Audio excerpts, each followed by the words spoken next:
Bonjour et bienvenue. On débrief la 25e et avant-dernière journée de ce championnat de National 2. Une année encore pleine de rebondissements et de suspense pour le Sporting qui a sans doute sauvé sa place cette saison dans cette 4e division. On le saura dans une semaine. Donc en réussissant le match nul face au co-leader Le Puy. Aujourd'hui, nous sommes 3. Adrien et Manu, on avait espoir d'avoir un joueur du Puy, mais compte tenu de l'heure tardive à laquelle ils sont arrivés chez eux au Puy, ça n'est pas possible. Ils préfèrent faire la grasse matinée et il n'y a aucun souci avec ça. Donc on va parler de ce match et très certainement, comme d'habitude, on va parler d'autres choses autour du Sporting. Donc, Adrien, on va commencer par toi. Si tu veux nous donner ton sentiment sur la rencontre et comment tu l'as vécu. Alors, bonjour à tous déjà. J'étais avec Manu en tribune hier et effectivement, on s'attendait pas forcément à un match de haute voltige entre deux équipes qui ont pas grand-chose, qui avaient plus grand-chose à jouer, quoi. Le Puy juste à conforter sa deuxième place puisque on sait très bien qu'ils ne pourront plus monter et nous sauver, aller à 95%. Voilà, donc on savait qu'on n'allait pas s'entendre dans une grande rencontre, même voilà, conforté de ça, on s'est quand même fait un peu balader tout le match par rapport au Puy. Une équipe du Puy remaniée en plus, c'était pas la forte équipe du Puy, mais bon voilà. Moi, ce que je retiendrai de ce match, c'est vraiment là on voit tout le non-management de Bertin sur toute la saison. On a retrouvé une équipe du Sporting épuisée, enfin voilà, avec des cadres totalement rincés. Usé, ouais. Je prends l'exemple de Diallo. Voilà, on peut lui en vouloir sur le match, mais c'est pas à lui qu'il faut en vouloir. C'est sur sa gestion, c'est comment est-ce qu'on l'a géré, et on l'a pas du tout géré puisqu'on l'a fait jouer quasiment tous les matchs, en dehors de ses suspensions. Tous les matchs étaient quasiment 90 minutes et il arrive en fin de saison où là, il loupe tout. Hier, il loupe tout. Mais est-ce que c'est réellement sa faute? C'est pas forcément sa faute. Franchement, il est rincé. Il faisait plus de pressing. Enfin après, il avait la tête dans le seau. Il loupe un penalty lors de la première mi-temps. Mais même quand il s'élance, même lui, je crois qu'il y croit même pas. Quand il va tirer le penalty, il en peut plus. Il est rincé. Voilà, pareil pour Dilem Fou, enfin bon voilà, qui même lui, sans être rincé, sa qualité technique, elle est très basse. Donc là, en étant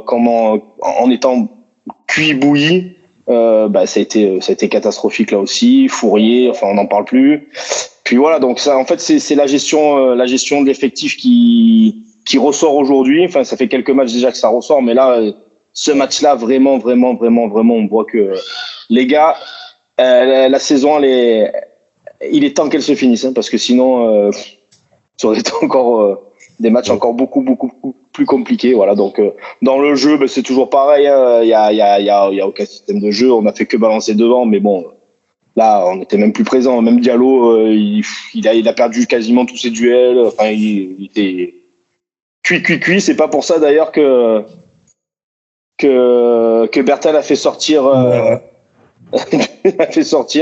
Voilà, donc bon, toujours pareil, une gestion humaine catastrophique.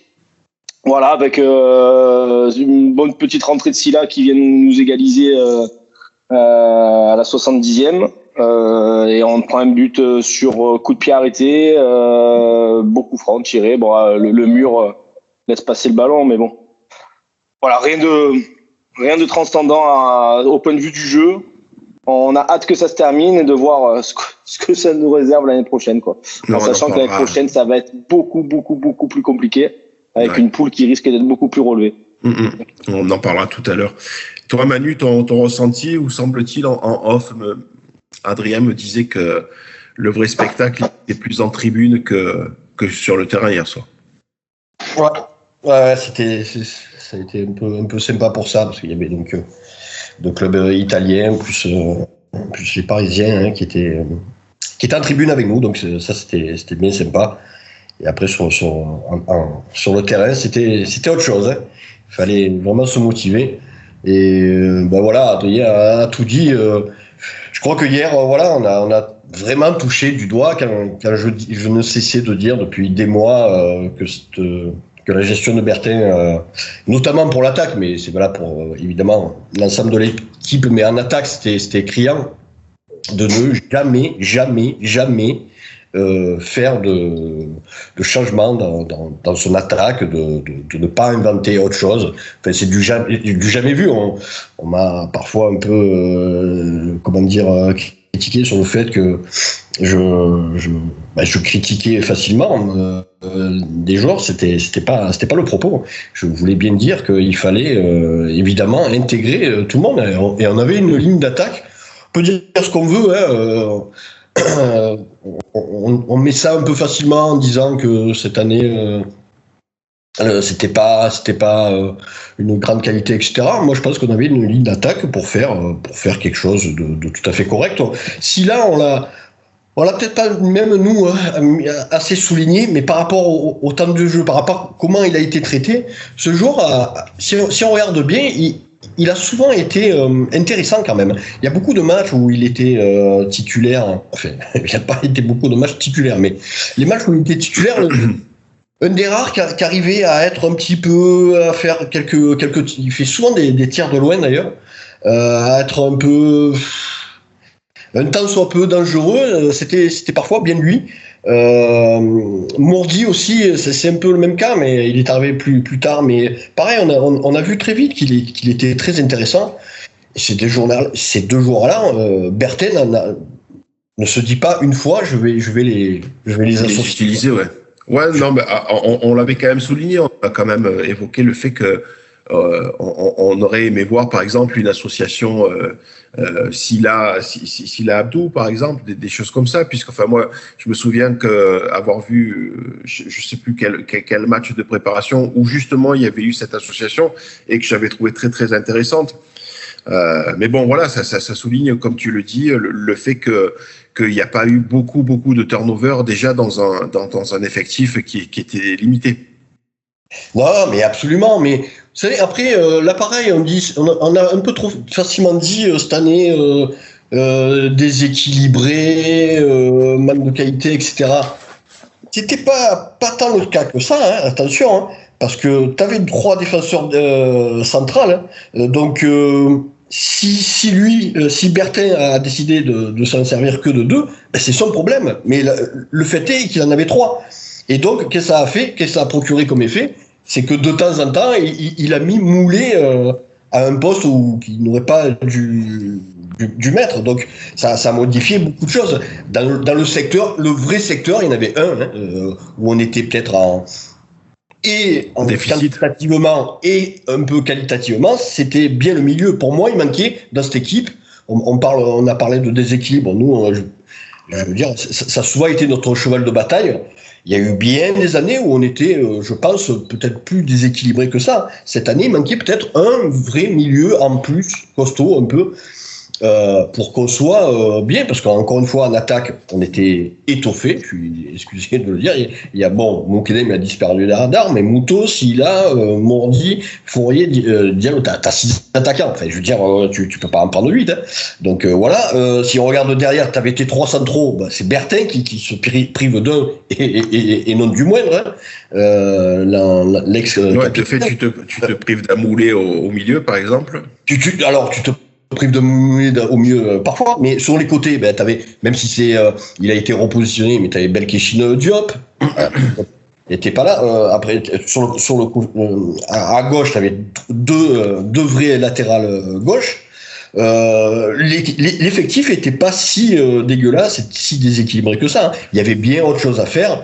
Mais quand match après match, Diallo Fourier, qu'on le voit encore. Enfin, je sais pas, même pas le Diallo a été remplacé pour un peu le préserver, pour un peu le enfin, j'ai jamais vu ça. Donc vivement que cette page, j'espère, de Berthin se tourne, hein, parce que bon, c'est quelqu'un de pas du tout à la hauteur, qui d'après moi va pas rebondir. Je le vois pas rebondir dans un club un peu ambitieux de N2, mais enfin, on verra bien. De toute façon, lui souhaite pas spécialement du mal, mais il va quand même avoir du mal à convaincre, parce que là, il y a beaucoup à dire, hein. Donc, et hier, vraiment, hein, on a vu une équipe qui était amorphe, qui était, que j'ai trouvé rincée physiquement et mentalement. C'est vraiment l'impression que ça laisse. Et finalement, ce match nul, on s'en sort pas trop mal, parce que en face, le Puy, ça a récité son football. Et Berther avait eu la chance l'année dernière avec Marignane, que Marignane ne joue pas son accession, match à domicile, ouais. Son accession face à nous, parce que là encore, hein, personne n'en parle.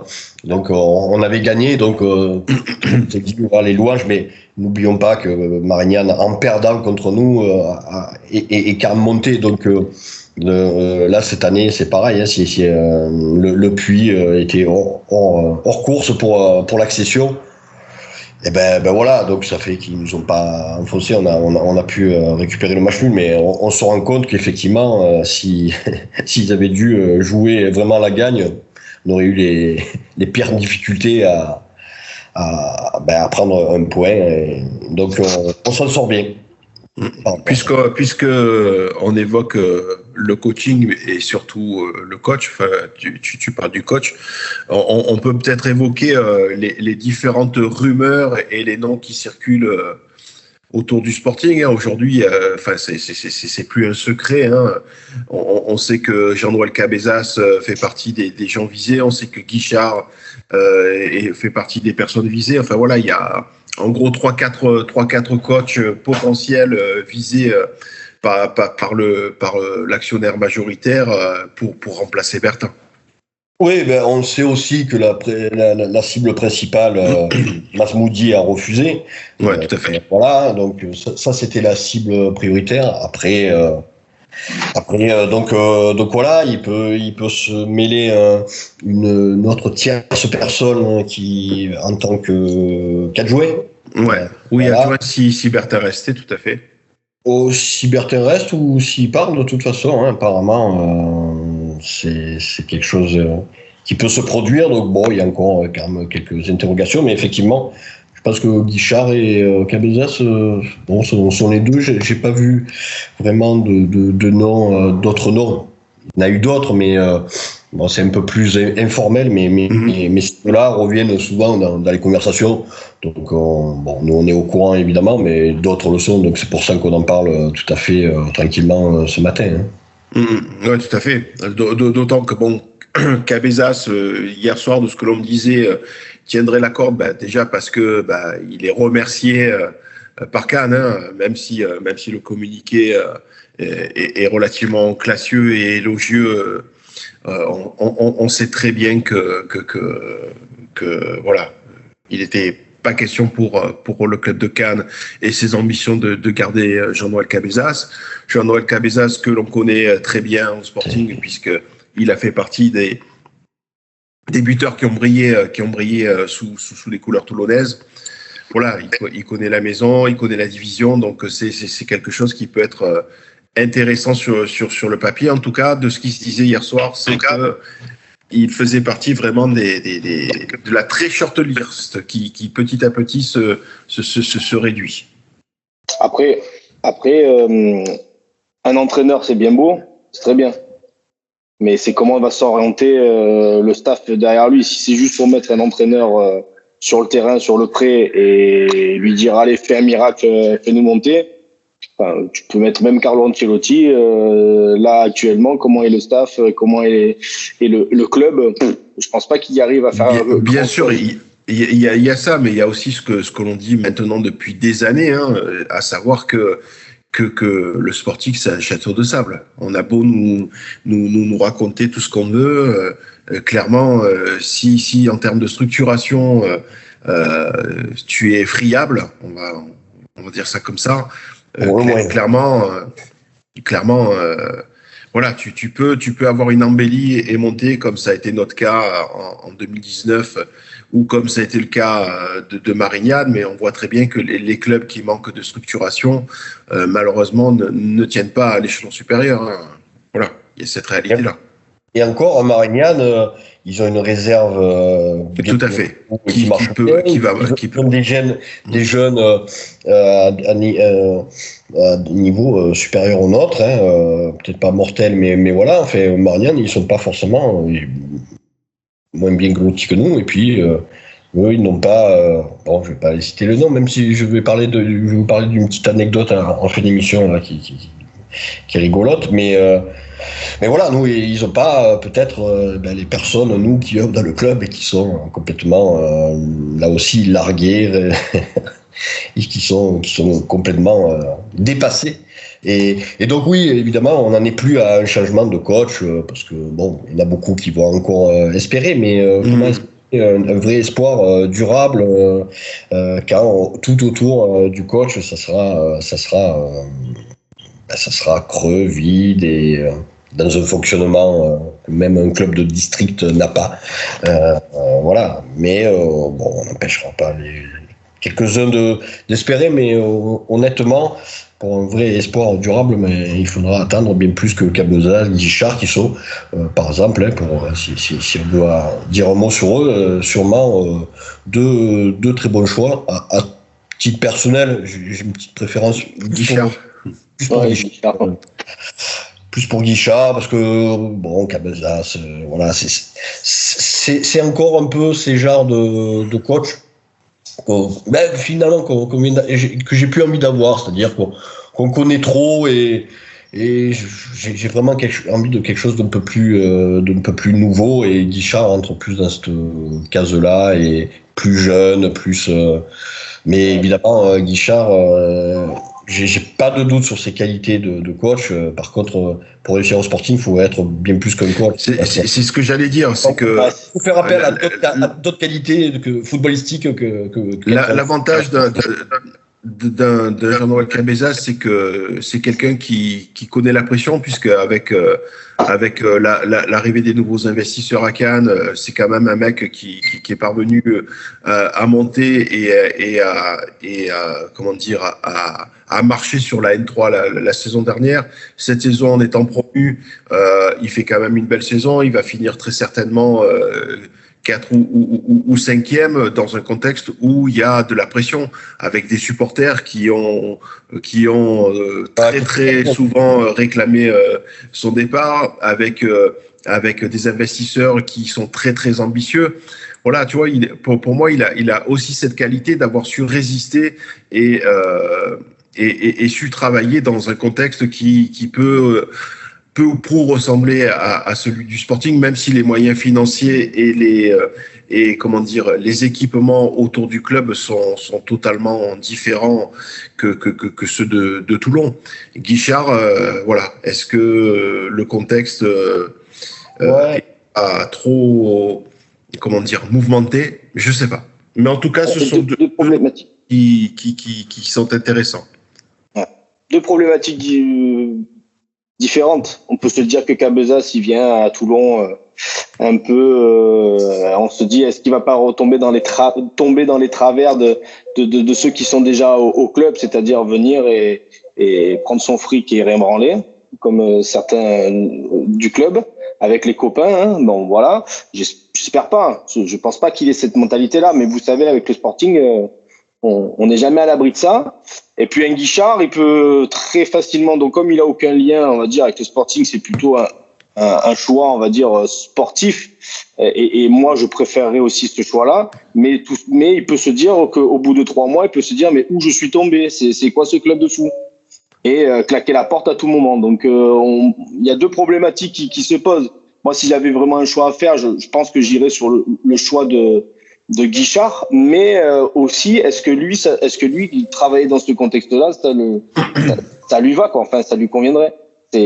Après sur un entretien, Joy il peut lui faire miroiter tout ce qu'il veut, mais quand il va arriver et qu'il va se retrouver au milieu de ce panier de crabes là, il va se dire mais qu'est-ce que je fais là? Voilà. Donc c'est toujours pareil hein, voilà, c'est essayer de trouver, on va dire, le bon compromis. En plus de ça, notre ami Joy, il va pas non plus, faut pas croire qu'il va aligner le salaire qu'il faut hein, pour faire venir un bon coach. Hein. Et lui, il est là, au moins il en sort. Oui, parce que les deux ont un temps de coup, hein, ça c'est clair. Voilà, Pardon, les deux ont un coup. Donc à tout moment, lui, il va faire le choix aussi du salaire, quoi. Lui, il a rien à foutre du sportif. Voilà. Donc on va se retrouver avec cette problématique-là. Alors peut-être qu'il va y avoir un troisième larron pour jouer les troubles faites. Pour le moment, moi j'ai entendu que ces deux noms-là, les plus crédibles et les plus plausibles. Le troisième larron, c'est peut-être Bertin aussi, hein, qui. Oui, ce que l'année lui prochaine, dit hein. depuis longtemps aussi. Hein. Ouais. Oui, il a, comme je le disais dans son forme, il a une qualité très importante, c'est qu'il coûte pas cher. Bertin, au sportif, ça a toujours été important cette notion, ouais. Entre guillemets, cette qualité-là, et puis cette caractéristique. Et là, vu les circonstances, encore plus. Donc, on a des chances encore de l'avoir, le père Bertin, l'année prochaine, malheureusement. Mais certainement dans un contexte qui serait différent, hein, puisqu'on va lui imposer un adjoint, on va lui imposer d'avoir un staff plus fourni. Oui, bien sûr, mais de toute façon, et puis c'est pour ça, là aussi, c'est notre truc qui va jouer en sa faveur, c'est que, bon, si les gens pensent que Bertin, meneur d'homme, grande gueule, à l'image du joueur, bon, ils ont tout faux, hein, ils ont tout faux. Bertin, il fera ce qu'on lui dit, quoi, c'est tout. Et donc, c'est pour ça qu'il n'a pas le droit de se plaindre, c'est qu'il n'a aucune, je sais pas, il a aucun caractère et il a aucun. Lui, ce qu'il faut, c'est qu'il ait un emploi et puis pour payer ses factures à la fin du mois, quoi. Voilà, il faut un poste, donc il dira amen à tout. Mais donc c'est vrai qu'avec ce gars-là, on va dans le mur, quoi. C'est sans doute le pire coach qu'on ait eu sous l'ère Jory. J'en vois pas de moins bon que lui, hein, pour le coup. Pourtant, on n'a pas eu des très forts, hein. Mais c'est vrai que lui, à ce point, bon, on va dire peut-être Zvenka, allez, d'accord, mettons, mais voilà. Écoute, je ne sais pas ce qu'il adviendra de son avenir au Sporting. On va garder quand même le fait que ça fait 2 saisons qu'on se maintient. Non, mais évidemment, c'est totalement. Alors, encore une fois, la saison dernière, c'est sur 7 matchs, il s'est passé ce qui s'est passé, avec, selon moi, quand même des circonstances favorables. Parce que, moi, je me répète, mais tant pis pour ceux qui vont me taxer d'anti-sporting primaire, mais excusez-moi de penser qu'à Marignane, si Marignane joue sa montée, qu'on gagne pas ce match, donc vous m'enlèverez pas ça de l'esprit, mais peu importe. Mais hier soir le Puy, c'est pareil. Hein. Et hier soir le Puy, c'est exactement pareil. Mais peu importe. Mais non, mais voilà, on l'a égriné tout au long de l'année. Donc tout ce qu'on a dit, je pense que ça c'est cousu du fil blanc. J'aimerais bien, vous savez, je me disais aussi un truc tout bête. Bon, moi, je vais plus aux entraînements, ça m'intéresse plus, etc. Avant, j'avais un vrai affect avec beaucoup de joueurs parce que j'y allais souvent, je discutais beaucoup. Bon, ça a disparu tout ça. Donc je connais plus les joueurs, mais je me disais, je sais pas si ce que pense un Fourier d'avoir été tout au long de l'année titulaire au détriment de ses collègues. Même lui, est-ce qu'il ressent bien ça spécialement, parce que ça s'est tellement jamais vu. Je me disais, est-ce qu'il se sent pas un peu mal parce que des fois, il a bien dû voir qu'il n'était pas spécialement terrible, et puis malgré tout, il était constamment aligné. Et, je sais pas, ça lui fait rien non plus pendant 25 matchs d'être aligné quoi qu'il se passe, quelles que soient ses prestations, au détriment toujours des mêmes, parce que on a encore une fois, on a beaucoup dit, trop dit, et à défaut que Bertin a su créer un groupe, non, il n'a pas créé de. Moi, je pense que si tu interviews, oui, tous les joueurs. Ça pourra jamais se faire parce que publiquement jamais ils vont dire ce qu'ils pensent réellement, mais en off si on pouvait les interviewer un par un, bon, à part quelques aficionados évidemment, mais je pense qu'il y a un paquet qu'ils trouvent à redire. Bon, d'ailleurs, je vous dis pas ça par hasard. Je sais qu'il y en a, et puis c'est bien normal. Enfin, qu'il y a de telles disparités dans le coaching de traitement. C'est fou. Et c'est tout ce qu'il n'avait pas fait l'année dernière. Moi, c'est ça où je suis en colère après lui, parce que s'il avait été le même Bertin que l'année dernière, ça aurait pu être intéressant. Rien que cette qualité-là aurait pu nous permettre de vivre une saison bien plus sympa, même sans atteindre peut-être des sommets, mais bon, on avait les moyens. Je vois le Jura Sud et quand même à 10 points d'Aubagne, mine de rien. Mais voilà, donc aujourd'hui tu finirais 3e, tu serais dans la même perspective. Mais enfin, en tout cas, on aurait au moins un ressenti un peu plus sympa. Voilà, on voit bien que on est loin du compte, hein. On est loin du compte, et ceux qui, encore une fois, se voyaient après le match de Bourgoin, tu avais gagné 3-0, se voyaient peut-être lorgner vers le sommet. Je suis content de pas avoir sauté au plafond après ce match-là, parce que on voyait bien qu'il y avait pas mal d'échéances bien plus ardues par la suite. Avant de te laisser de nouveau la parole pour que tu nous racontes ta petite anecdote en fin d'émission, je voulais évoquer le prochain match. Donc, on va à Chamalières. Chamalières qui est désormais définitivement condamné, c'est sûr et certain, après sa lourde défaite face à l'Étoile. Hein. Chamalières qui menait 1-0 quand même à la mi-temps et face à une équipe de l'Étoile qui a su se remobiliser pour finalement cartonner et se donner peut-être un nouvel espoir de maintien. Donc Chamalières, Adrien, qu'est-ce que ça t'évoque pour ce dernier match de la saison? On sait pertinemment que déjà la 9e place, normalement à 99%, nous permettrait de nous maintenir. Hein, voilà. Moi, ce que j'espère, c'est voir autre chose. J'espère que Bertin va nous sortir une compo, mais voilà, avec des nouveaux joueurs, faire vraiment tourner. On y va vraiment, parce qu'il faut jouer le dernier match. Hein. On n'a plus rien à jouer. Mais j'aimerais qu'il n'y ait pas Diallo, par exemple, sur la feuille de match. J'aimerais qu'il y ait des joueurs, qu'il y ait des joueurs Mourdi titulaires. Des Mourdi, par exemple. Voilà, des Silla, des Mourdi titulaires, Kadraoui, Gafour. J'aimerais que ces joueurs-là attaquent. Pourquoi pas même faire monter des joueurs de la réserve. On avait vu le petit Raymond. Ouais, le petit Raymond, pourquoi pas lui donner du temps de jeu là aussi, pour donner un signal aussi, de se dire on les récompense aussi ces joueurs-là et on compte peut-être sûrement sur eux l'année prochaine si c'est toujours Bertin. Voilà, ou alors y aller encore avec Diallo, Dilem Fou et tout le tralala, faire ce dernier match à l'arrache, de toute façon, même si on en prend 5, c'est pas grave, et se dire que voilà, c'est comme ça et ce sera pas autrement. Voilà, j'aimerais juste voir ça. J'ai vraiment hâte de voir la compo pour voir quel message lui va envoyer à ses joueurs et aux supporters, au staff, enfin le message que va envoyer Bertin par rapport à cette compo là et ce match là.